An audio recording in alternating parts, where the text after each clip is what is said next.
जबलपुर के रानी दुर्गावती विश्वविद्यालय ने नई शिक्षा नीति के तहत एक अहम कदम उठाया है, जिसके तहत सुबह परीक्षा ली और शाम को रिजल्ट भी घोषित कर दिया गया। ऐसा करने वाला यह प्रदेश का पहला विश्वविद्यालय है। ऐसा माना जा रहा है कि शायद यह देश में भी पहला मामला है जब नई शिक्षा नीति के तहत बीसीए फाइनल ईयर के परीक्षा परिणामों को एक ही दिन में जारी कर दिया गया। और अच्छी बात यह रही कि बीसीए की इस परीक्षा का रिजल्ट 97% रहा है। रानी दुर्गावती विश्वविद्यालय जबलपुर ने जो ये कारनामा कर दिखाया कि सुबह एग्जाम और शाम को रिजल्ट, उसको लेके अभी स्टूडेंट भी पूरी तरह से आश्वस्त नहीं है और उन्हें तो ऐसा लग रहा है कि ये जादू की डंडी चली कैसे। तो हमारे साथ दो स्टूडेंट हैं जिन्होंने सुबह एग्जाम दिया और शाम को रिजल्ट ले लिया। उत्कृषि, ये बताओ कि तुम्हारा सुबह एग्जाम हुआ और शाम को रिजल्ट आ गया, कैसा लगा? सर, मैं रिजल्ट देख के बहुत शॉक थी क्योंकि ऐसा कभी हुआ नहीं है, फर्स्ट टाइम ऐसा हुआ। तो मुझे यकीन ही नहीं हो रहा था कि ऐसा भी हो सकता है कि एक ही दिन में रिजल्ट आ जाए। तो मुझे यकीन अभी भी नहीं हो रहा है एक्चुअली, इसीलिए। तुम्हें कैसा लग रहा है? सर, एकदम मतलब झटका टाइप का लगा था कि मतलब रिजल्ट तुरंत ही कैसे आ सकता है सर। मतलब क्योंकि हमारे साथ ऐसा पहले कभी नहीं हुआ, फर्स्ट ईयर में भी नहीं हुआ, सेकंड ईयर में भी नहीं हुआ, लेकिन थर्ड ईयर में पहली बार ऐसा हुआ है सर। तो मतलब थोड़ा अंदर से शॉक टाइप का हूँ। जबलपुर समझ में नहीं आ रहा सर कि कैसा एकदम से कैसे आ गया। हाँ, तो ये आपको ऐसा नहीं लग रहा कि जबलपुर विश्वविद्यालय ने एक अच्छा काम किया है, इसको अप्रिशिएट किया जाना चाहिए? ये जी सर, जरूर सर, किया जाना चाहिए। सर, अब हर बार ही ऐसा होगा क्या? मतलब बिल्कुल, ये स्टूडेंट्स के प्रश्न हैं मेरे से। हालांकि मैं इसका जवाब तो नहीं दे सकता, पर कुलपति का कहना यह है कि अब ऐसा ही होगा और अब लगातार बहुत सारे एग्जाम्स के रिजल्ट समय पर आते रहेंगे। एक दिन में भी आएंगे और एक हफ्ते में भी आएंगे। इसकी बहुत सारी तैयारियां रानी दुर्गावती विश्वविद्यालय ने की हैं। रानी दुर्गावती विश्वविद्यालय जबलपुर के कुलपति राजेश कुमार वर्मा जी है। वर्मा साहब, कैसे आपने एक दिन में रिजल्ट डिक्लेयर कर दिया? एक्चुअल में जब से मैंने कार्यभार संभाला तो मैंने सुना कि परीक्षाएं देर से होती हैं, रिजल्ट देर से आते हैं, समय पर नहीं हो रहा है। तो मुझे लगा क्या हम ऐसा प्रयोग कर सकते हैं क्या इस साल जो परीक्षाएं हो रही हैं और एनईपी की जो पहली परीक्षा हमारी समाप्त होने वाली है, तो हमने परीक्षा शुरू होने के पहले हमारी टीम को सक्रिय कर दिया था। हमने बोला प्लान तय करो कि जैसे ही पेपर होगा, पेपर होने के हम अगले दिन शाम को कॉपी यहाँ आएगी, हम अगले दिन किन लोगों के पास जांचने के लिए भेजना चाहते हैं, उसको एक दिन 2 दिन का समय हम देंगे और जांचने के बाद कॉपी वापस हमारे पास आए, वैल्यूएशन के लिए मार्क्स चढ़ जाएं, इंटरनल मार्क्स आ जाएं। ऐसे हम और हमारी टीम पूरा बैकअप ले रही थी। लोगों से पूछना आज कितनी कॉपी जच चुकी है, कल कितनी कॉपी जच चुकी है। कल 7 तारीख को आखिरी पेपर था, तो 6 तारीख की शाम तक हमारे पास 6 के पहले के सारी फीडिंग वैल्यूएशन की हो चुकी थी। हमको केवल पेपर 7 की कॉपी आने का इंतजार था। 7 की कॉपी कटनी से आई, हमारे स्थानीय उससे आई और कॉपी यहाँ तक पहुंची। उसके बाद तुरंत जचवाने का काम हुआ और 3 साढ़े 3 बजे तक कॉपी जच चुकी थी। वैल्यू वहाँ पे मार्क्स फीडिंग के लिए गए, मार्कशीट बनने के लिए गए और करीब 5:30-6 बजे के आसपास वहाँ से आया कि हमने सब कर दिया है।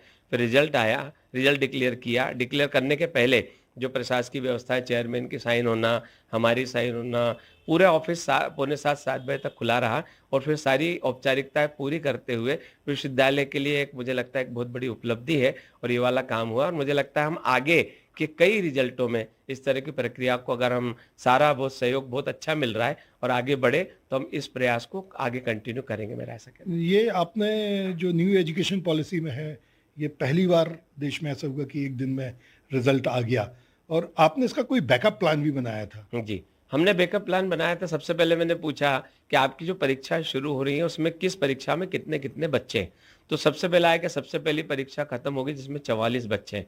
तो मैंने हमारे स्टाफ को बोला क्या हम सेम डे रिजल्ट ला सकते हैं? तो उन्होंने बोला हाँ सर, आप बताइए कैसे कर सकते हैं। तो मैंने पूरी टीम के साथ बैठ के प्लान किया, सबको अलग अलग काम दिए। एक व्यक्ति मार्क्स चढ़ाने का काम देख रहा था, एक इंटरनल का काम देख रहा था, एक कॉपियाँ आ रही उनका काम देख रहा था, समय पे कॉपियाँ विश्वविद्यालय पहुंच जाएं, एक कॉपी पहुंचाने का काम देख रहा था और एक वैल्यूएशन होने के बाद मार्क्स आ जाएं और कॉपी आ जाए, इनका काम देख रहा था। तो हमारी पूरी टीम, मुझसे लेके मेरी मॉनिटरिंग थी, रजिस्ट्रार साहब और नीचे गोपनीय परीक्षा की पूरी टीम इतनी मुस्तैदी से काम कर रही थी कि हम कई बार रात को 10 बजे तक आपस में बात करते थे कि क्या हो गया, कहाँ तक पहुँच गए। ये पूरा प्लान किया और सोच यही था कि एनईपी में हम ऐसा कुछ कर जाएं कि पुराने जो विश्वविद्यालय के लिए कभी कोई बात होती है तो हम उन सबको तोड़ते हुए एक नई चीज़ों पे हम आगे बढ़े, ऐसा सोचें। ये कमाल तो किया है रानी दुर्गावती विश्वविद्यालय जबलपुर ने। ये जबलपुर का रानी दुर्गावती विश्वविद्यालय है। इसी विश्वविद्यालय में कभी छात्र आ गए थे और विश्वविद्यालय परीक्षा लेना ही भूल गया था। एनडीटीवी ने इस खबर को बहुत प्रमुखता से दिखाया था। और एक विश्वविद्यालय के स्टूडेंट आ जाए और परीक्षा लेना भूल जाए, ये देश की पहली और अनोखी घटना थी। लेकिन विश्वविद्यालय ने इससे सबक लिया और नई शिक्षा नीति के तहत एक बिल्कुल नया रिकॉर्ड दर्ज कर दिया है। ये पहली बार हुआ कि किसी परीक्षा का परिणाम जिस दिन परीक्षा खत्म हुई हो उसी दिन घोषित कर दिया जाए। रानी दुर्गावती विश्वविद्यालय जबलपुर ने एक ऐसा कारनामा दिखाया है जिसके लिए चारों तरफ उसकी प्रशंसा हो रही है। बीसीए के जो 6 महाविद्यालयों में परीक्षा हुई थी, उसका जो परिणाम है वो ठीक उसी दिन डिक्लेयर कर दिया गया जिस दिन एग्ज़ाम खत्म हुए थे। यानी सुबह एग्ज़ाम और शाम को परिणाम। जबलपुर, कटनी और अन्य जिलों के 6 कॉलेजों में बीसीए के 47 छात्रों ने परीक्षा दी। उसी दिन सभी जगहों से कॉपियां कलेक्ट की गई। तैयारी इस तरह से रखी गई थी कि विश्वविद्यालय में जो वैल्यूअर्स थे, कॉपी जांचने वाले थे, वो पहले से ही तैयार थे। सबको कॉपी दी गई और उन्होंने 3:30 बजे तक रिजल्ट डिक्लेयर कर दिया।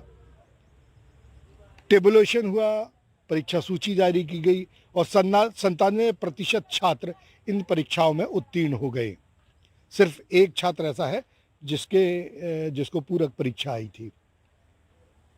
ये एक अच्छा और नायाब नमूना है कॉलेज शिक्षा का, जब जिस दिन परीक्षा हो उसी दिन परिणाम घोषित कर दिए जाए।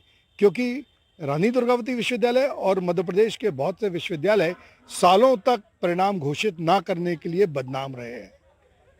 तो ये जो एक नया मामला आया है, निसंदेह ये प्रशंसा के काबिल है और इसकी चारों तरफ चर्चा भी हो रही है। वीरेंद्र शर्मा के साथ संजीव चौधरी, एनडीटीवी के लिए। छत्तीसगढ़ के बालोद जिले में नीट परीक्षा में लापरवाही के चलते 391 परीक्षार्थियों का भविष्य अधर में आ गया है। अभ्यर्थियों को इंसाफ दिलाने की मांग को लेकर संजारी बालोद विधायक संगीता सिन्हा ने राजभवन में राज्यपाल विश्व भूषण हरिचंदन से मुलाकात की। राज्यपाल से मुलाकात के बाद विधायक ने कहा कि उन्हें राजभवन से आश्वासन मिला है। विधायक संगीता सिन्हा से बात की है हमारे संवाददाता नीलेश त्रिपाठी ने। नीट में जो परीक्षार्थी जिनके साथ नाइंसाफी हुआ है उसके खिलाफ आवाज उठाते हुए कांग्रेस के विधायक हैं संजारी बालोद की, और उन्होंने पत्र भी लिखा और आज राजभवन में मुलाकात भी इनकी एक टीम ने की है। संगीता सिन्हा जी, क्या बातचीत हुई राजभवन में आपको अब इस मामले में? हमारे बहुत ही महामहिम राज्यपाल से मुलाकात हुआ, बातचीत हुआ और हमने अपनी बात रखी कि हमारे जिला में जो बच्चों के साथ अन्याय हुआ है, बच्चों के 50 मिनट तक दूसरा क्वेश्चन पेपर सॉल्व किया और दूसरा पेपर दिया गया, तो उन बच्चों को न्याय चाहिए और उसके बारे में हम बात रखें तो राज्यपाल जी का पूरा आश्वासन मिला कि हम उसमें पुनः एग्ज़ाम दिलाएंगे, ऐसा करके आश्वासन दिए हैं। तो हमारा एक मांग था कि या तो उस सीट पे पुनः एग्ज़ाम दिलाया जाए, अगर नहीं हो सकता है, पॉसिबल नहीं है, तो दूसरा ऑप्शन हम ये दे रहे हैं कि उनको बोनस अंक दिया जाए, क्योंकि इसमें बच्चों के जीवन, बच्चों का मानसिक स्थिति से जुड़ा हुआ है। आज जिस दिन से पेपर हुआ है उस दिन से हमारे बच्चों का मानसिक स्थिति बिगड़ चुका है और हो सकता है कि कोई बच्चे अगर सुसाइड करते हैं, कोई बच्चे आत्महत्या करते हैं, तो उनके जिम्मेदार कौन होगा?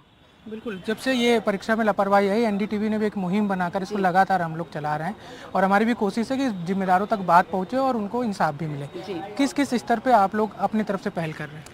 हमने एनटीए को लेटर लिखा है, जो एग्ज़ाम दिलवाते हैं उनको हमने एक लेटर दिया है। सेकंड लेटर हम राज्यपाल को दिए हैं और हम अब राष्ट्रपति को भी लेटर लिखे हैं, उसको भी हम आपको जारी करवा देंगे। राष्ट्रपति को भी मेरा एक लेटर जाएगा और लेटर करके हम निवेदन कर रहे हैं राष्ट्रपति महोदया जी से कि वो इन बच्चों की मानसिक स्थिति को समझते हुए पुनः एग्ज़ाम की तैयारी करवाएं, एग्ज़ाम फिर से करवाएं। इन बच्चों के लिए बोल रही हूँ कि हम इन बच्चों के जीवन, अपने भविष्य को लेते हुए, क्योंकि जो बच्चे हैं वो कई बच्चे 4 साल से ड्रॉप किए हुए हैं और 4 साल से अपना जीवन पूरे पढ़ाई में लगा दिया और अधिकारियों की लापरवाही से उनको ये दिन देखना पड़ रहा है।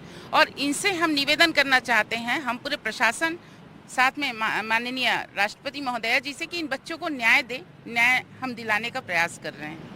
कई जगहों पर पेपर लीक भी हुआ है, तो ये भी एक वो जाता जा रहा कि हो सकता है फिर से पूरा पेपर हो।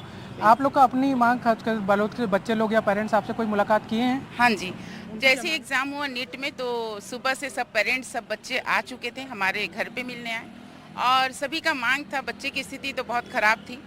इस बार नीट का एग्ज़ाम दंतेवाड़ा में भी लीक हुआ है और साथ में राजस्थान में भी पेपर लीक हुआ है, ऐसा चर्चा में आया हुआ है, पेपर में आया हुआ है। तो हम निवेदन करें कि पूरे प्रदेश की अगर फिर से पुनः एग्ज़ाम दिलाया जाए वो तो अच्छी बात है, लेकिन मैं अपने ज़िला की बात करूंगी क्योंकि ज़िला की स्थिति बहुत ख़राब है। हमारे बच्चे बहुत निराश हैं, हमारे बच्चे की मानसिक स्थिति बिल्कुल ख़राब हो चुकी है और हम इस मनोदशा को देखते हुए मैं निवेदन करने आज राज्यपाल से मिलने आई और भविष्य में हम राष्ट्रपति को भी हम लेटर भेजें और एनटीए को भी हम लेटर दे चुके हैं। अगर मान लीजिए इस पत्र पर कार्रवाई नहीं होती तो फिर आप लोग का कदम क्या होगा? क्योंकि इंसाफ तो बच्चों को मिलना चाहिए, ये हमारी भी मुहिम है। तो आप लोग किस हद तक आगे बढ़ेंगे इस मामले में? देखिए, बच्चे किसी के भी हो, मैंने तो महसूस किया कि जब मुझे जब पता चला, वो फीलिंग मुझे अंदर तक महसूस, बल्कि मेरी बच्ची एग्ज़ाम नहीं दिलाई है, लेकिन मेरे क्षेत्र के बच्चे, मतलब मेरे बच्चे, उनकी स्थिति को देखते हुए मैं, अगर इनसे न्याय नहीं मिलता है, हमने तो राज्यपाल राष्ट्रपति को दिया है, एनटीए को भी दिया है आवेदन, अगर इनसे नहीं मिलता है तो हम जरूर इसमें कदम उठाएंगे। हमको धरना प्रदर्शन की जरूरत पड़ेगी तो हम जरूर धरना में भी बैठेंगे इन बच्चों और पेरेंट्स को लेके। तो ये संगीता सिन्हा हैं जो राज्यपाल के पास भी पहुंची हैं अपने आवेदन को लेकर, ताकि वो बच्चे जिनके साथ किसी की लापरवाही या किसी की अनदेखी की वजह से कह सकते हैं या गैर जिम्मेदाराना हरकत की वजह से उनके भविष्य पर सवाल उठ रहा है, वैसे बच्चों को इंसाफ दिलाने के लिए संगीता सिन्हा आज पहुंची अपनी टीम के साथ राजभवन। एनडीटीवी भी लगातार इस पर मुहिम चला रहा है और बच्चों के साथ इंसाफ हो इसकी कोशिश भी हमारी लगातार जारी है और हम भी इसके तहत लगातार आपको अपडेट भी दे रहे हैं और हमारी भी कोशिश है कि जिम्मेदारों तक बात पहुंचे, उन लोगों तक बात पहुंचे जो इस मामले में जिम्मेदार हैं, लापरवाह हैं और खासकर बच्चे जिनके साथ नाइंसाफी हुई है उनको इंसाफ मिले। कैमरा साथी प्रवीण साहू के साथ नीलेश त्रिपाठी, एनडीटीवी। सियासत से जुड़ा एक बड़ा ही दिलचस्प वीडियो सामने आया है। हुआ ये कि एमपी कांग्रेस प्रदेश अध्यक्ष जीतू पटवारी और एमपी के नेता प्रतिपक्ष उमंग सिंघार एक ही गाड़ी से कहीं जा रहे थे कि तभी जीतू पटवारी ने अपना फोन निकाला और वीडियो बनाने लगे। जीतू ने कहा कि आज वो एक पत्रकार की भूमिका में है और इसके बाद उन्होंने सिंघार से सवाल पूछने शुरू कर दिए। जीतू ने कांग्रेस में गुटबाजी से लेकर कांग्रेस छोड़कर जाने वाले नेताओं पर सिंघार से सवाल किया, जिनके सिंघार ने भी बखूबी जवाब दिए। आइए देखते हैं जब जीतू पटवारी बने पत्रकार। मैं जीतू पटवारी मध्य प्रदेश कांग्रेस कमेटी का अध्यक्ष हूं और मेरे साथ हमारे सहपाठी, मेरे दोस्त और हमारे विधायक दल के नेता आदरणीय उमंग सिंघार जी हैं। मैं उनसे दोनों भाई साहब, हाँ, दोनों परिवार के हैं, पर आज मैं एक जर्नलिस्ट के रूप में हूं और एक ये हमारी पार्टी के विधायक दल के नेता के रूप में। आदरणीय उमंग जी, लगातार बहुत सी बातें आती है कि आप में और जो आपके प्रदेश अध्यक्ष या पार्टी में ग्रुपिज्म है, इसमें आपका क्या कहना है? देखिए, जिस प्रकार से हम लोग यूथ को प्रदेश में पढ़ा रहे हैं, तो भारतीय जनता पार्टी अफवाहें फैलाती है, उनको लग रहा है कि नया यूथ जाग रहा है, आगे आ रहा है, कांग्रेस मजबूत हो रही है, तो ये भ्रांतियां भारतीय जनता पार्टी फैलाती है।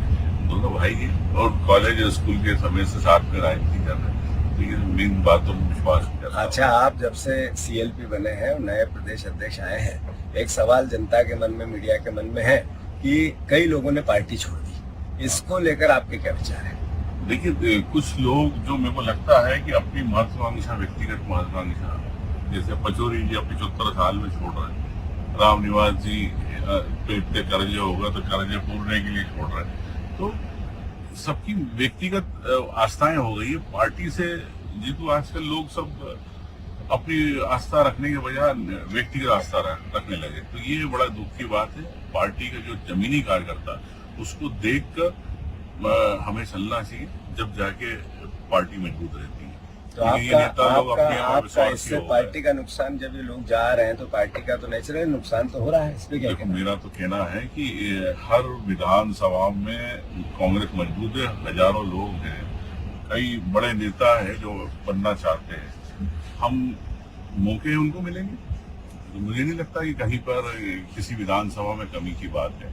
क्या अगर बीजेपी का भी एक सवाल बिल्कुल बार बार होता है, आपकी बार 29 पार, तो ये क्या मैसेज है? क्या भारतीय जनता पार्टी पहले एक थी 28 हमारे पास, अब की बार 29 पार की बात करते हैं, तो आपका इस पे क्या कहना है? 29 पार तो सपना दिखा रहे हैं, जैसे देश में 400 पार का सपना दिखा रहे हैं। जब 40 पार्टी की बैसाखियों में चल रही है भारतीय जनता पार्टी, तो कैसे होगा?